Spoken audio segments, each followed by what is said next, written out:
Welcome to the Professor Office video on how to transpose rows to columns or columns to rows. Maybe you have been working on your spreadsheet and now you realize that you would prefer the rows and columns flipped, or maybe you want to take a couple of rows and use them as columns in another area.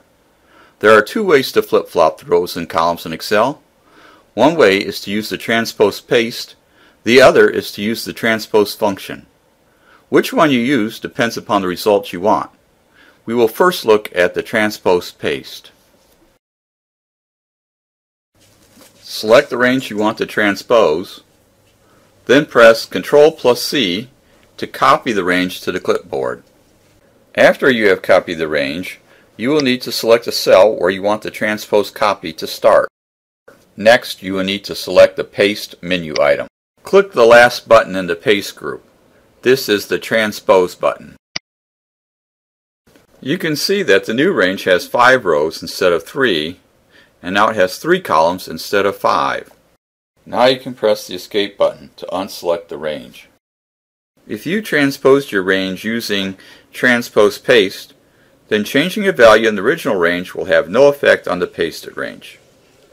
I will change the value 50 in the original range to 52.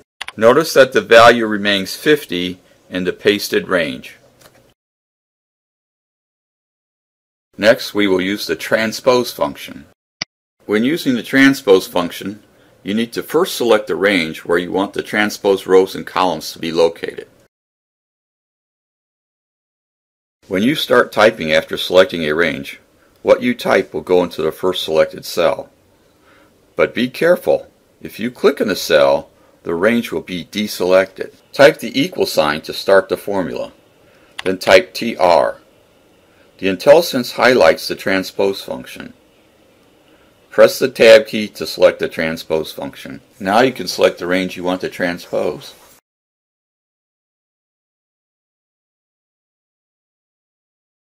The Transpose function uses an array range. Functions that use an array range cannot be accepted by pressing Enter.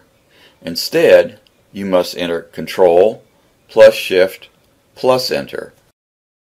Notice that the Transpose function does not copy over the formatting from the original range. When you use the Transpose function, it creates a link between the original data and the transposed data. So if I change a value in the original range, that same change will be reflected in the transposed range. I will change the value 52 in the original range to 55. I will also change a header in the original range. I will remove the letters UCT from product.